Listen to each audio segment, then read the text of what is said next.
अस्सलाम वालेकुम दोस्तों, वेलकम करते हैं एक और वीडियो में। आऊज़ु बिल्लाहि मिनश्शैतानिर रजीम बिस्मिल्लाहिर्रहमानिर्रहीम। तमाम सूबाई व वफाकी मुलाजमीन को सलाम।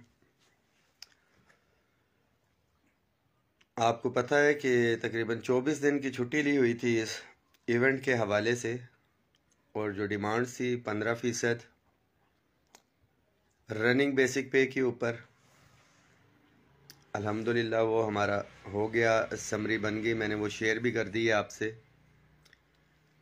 हज़रत अली का कॉल है, इस मैसेज को शेयर करें। हज़रत अली का कॉल है कि जिस पे नेकी करो उसके शर से बचो, और वो ये कॉल मुझे सच साबित होता हुआ नज़र आया जब गुज़िश्ता साल हमने 25% डिस्पैरिटी रिडक्शन अलाउंस दिलवाया। उसके ऊपर भी बहुत से लोगों को तकलीफ़ थी। उन लोगों को तकलीफ़ थी जो कि अमली तौर पे हमारे साथ थे ही नहीं।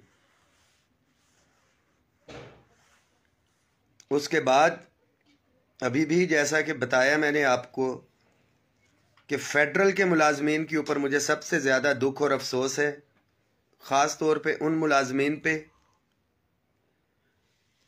जिनको पिछले मार्च में 25% दिलवाया, बजट के अंदर 10%। हायरिंग सबको नहीं मिली, मगर हायरिंग 44% सितंबर में, दिसंबर में इंक्रीमेंट हर बंदे की लगती है, और एक दफ़ा फिर से बजट से हट के 15%।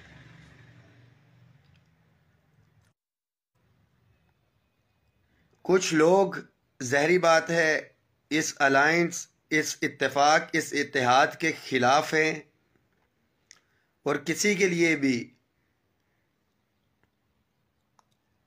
इस इत्तेहाद को ख़त्म करने के लिए 5-6 आईडीज़ बना के प्रोपोगंडा फैलाना बहुत आसान है। मगर उस प्रोपोगंडे में अगर वफाक के साथ ही आएंगे तो माजरत के साथ फिर वही बात है हज़रत अली की कि जिस पे नेकी करो उसके शर से बचो। मुझे आज दुख हुआ कि 4 लाख वफाकी मुलाजमीन फॉलो तो कर रहे हैं, मगर एक जगह पे मैंने देखा कि कोई और नहीं, मेरे वालिद साहब लोगों के मनफी प्रोपोगंडा जो था उसका जवाब दे रहे थे, और मैंने उनको मना किया कि अब्बू आप इस चीज़ से दूर रहें, कोई बदतमीज़ी करेगा मुनासिब नहीं है। और उनका जवाब था कि तुम खुश हो गए, मैं तुम्हें कब से मना करता था। जिन लीडरान की लीडरी बंद हो रही है, वो लीडरान जो कि इस एहतजाज के 10 फरवरी के हक में नहीं थे, उन्होंने भरपूर कंपेन चलाई। Federal government employees grand alliance, ये जो इस्लामाबाद का धरना था अपने सूबे के अंदर, उन सूबे के गयूर कायदीन के लिए कि जिन्होंने मुलाजमीन के लिए 26 जनवरी को धरना दिया, एहतजाज किया। मैं खुद भी KPK में मौजूद था, और उनके ऊपर FIR दर्ज हुई। इसके बावजूद उन लीडरान ने अपने मुलाजमीन की खातिर इस्लामाबाद के एहतजाज में शिरकत करने का फ़ैसला किया, और जो मुखालिफिन उधर बैठे हुए थे इस अलायंस के ख़िलाफ़, उनमें से एक ने इस्लामाबाद में आके हुकूमत को मैसेज दिया कि मैं 16 मार्च को आ रहा हूँ, मैं 10 फरवरी वालों के साथ नहीं हूँ। और एक ने सूबे के अंदर तारीख रखी हुई थी 10 फरवरी की। कुछ लोग जो उनके बहकावे में चल रहे थे, उनसे पूछें कि उन्होंने अपने सूबे का एहतजाज क्यों मुअख्खर किया। अगर वो कहते थे कि मसाइल सूबे में हल होने हैं और कायदीन बिक जाते हैं, तो कुछ लिए दिए बगैर अगर KPK का 10 फरवरी का एहतजाज जिन लोगों ने मुअख्खर किया, क्या वो बिक गए? एक हमारे मोहतरम लाहौर में बैठे हुए, उन्होंने 6 मार्च की डेट अनाउंस की हुई है। नए साल के आगाज में उन्होंने एहतजाजी धरना दिया हुआ था, मैं नाम लूंगा यहाँ पे, हाजी इरशाद साहब। आप कुछ लिए दिए बगैर वहां से उठ गए, क्या आप बिके थे? जो पाकिस्तान की तारीख का सबसे बड़ा धरना आपने लाहौर में दिया, कुछ लिए दिए बगैर आप वहां से उठे, कि आप बिके थे? वफाक के, मैं आज नाम लूंगा, वफाक हाजी इरशाद के ग्रुप के वो बंदे जिनकी सोशल मीडिया आईडीज जो है खामोश थी पिछले पूरे 1 साल से, वो बेशर्म लोग अखबारों में खबरें लगवा रहे हैं कि वो इस रिलीफ को नहीं मानते, अपग्रेडेशन के ऊपर सौदा हो गया। तो मैं आपको बताता चलूं कि अपग्रेडेशन के ऊपर तो सौदा नहीं हुआ, मुलाजमीन के हकूक के ऊपर जो आप मुलाजमीन को तकसीम करने की कोशिश कर रहे हैं, आपकी गलतफहमी है।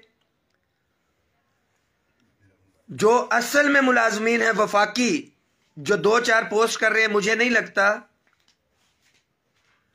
6 साल से सूबों में अपग्रेडेशन हुई थी, क्या किसी ने आपका केस इस तरह से उठाया? क्या इस तरह से किसी लीडर ने या किसी शख्स ने जुर्रत की? क्या आपने अमली तौर पे बाहर निकल के कोई काम किया?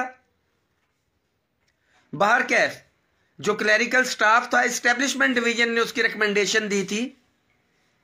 डॉक्यूमेंट्स आपके पास हैं कि सिर्फ क्लरिकल पोस्टों की अपग्रेडेशन की जाती तो 300 मिलियन यानी कि 0.03 बिलियन जो है उसका इंपैक्ट आना था, और तमाम कैडर्स की अपग्रेडेशन की जाती तो उसके ऊपर 1.7 अरब तक तकरीबन फाइनेंशियल इंपैक्ट आना था। उसके ऊपर वजीर आजम ने हदायत जारी की है कि स्टडी होनी है, अपग्रेडेशन के ऊपर स्टडी हो रही है, और मार्च का टाइम दिया है, अप्रैल का। मुलाजमीन तकसीम तफरीक की बजाय तैयारी रखें। अगर अप्रैल के अंदर, जो एक आखिरी बहाना है कि प्राइम मिनिस्टर ने कहा है और वहां पे स्टडी हो रही है, मैंने डॉक्यूमेंट शेयर किए, मैं मुसलसल नजर रखे हुए वहां पे मौजूद होता हूं, हम फिर से निकलेंगे इंशाअल्लाह ताला। ना मैं आराम से बैठूंगा, ना जगह छोड़ूंगा किसी सो कॉल्ड लीडर के लिए, ये ज़हन में रखें। Time scale promotion summary move हो चुकी। अगर सौदा करना होता तो अपग्रेडेशन का शोर मचा रहे हैं, टाइम स्केल तो किसी के ज़हन में भी नहीं है, ना उसकी कोई बात कर रहा है कि टाइम स्केल के ऊपर ये मामला हो गया। ये मैं आपसे शेयर कर देता हूं।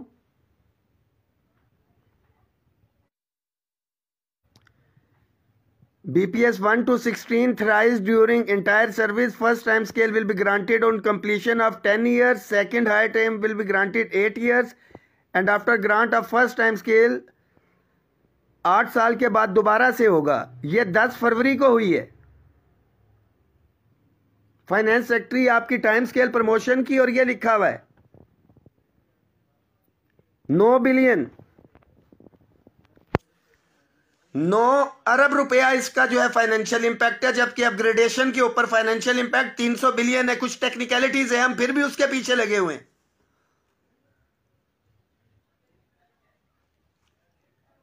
कौन सा ऐसा बेवकूफ लीडर होगा जो ये सोशल मीडिया के ऊपर बैठे हुए नकम्मे लोग, जो असल में तो मैदान में निकलते नहीं है, सोशल मीडिया पे बैठे होते हैं, कि इनकी बकवास सुनेगा और समझौता करेगा।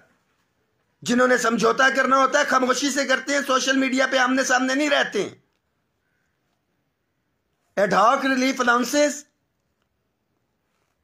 मार्च के एंड के ऊपर, जो 12 फरवरी उसकी डेडलाइन थी, एक्सटेंशन 3 महीने की मांगी गई है। मिनिस्टर साहब ने कहा है कि मैक्सिमम मार्च तक।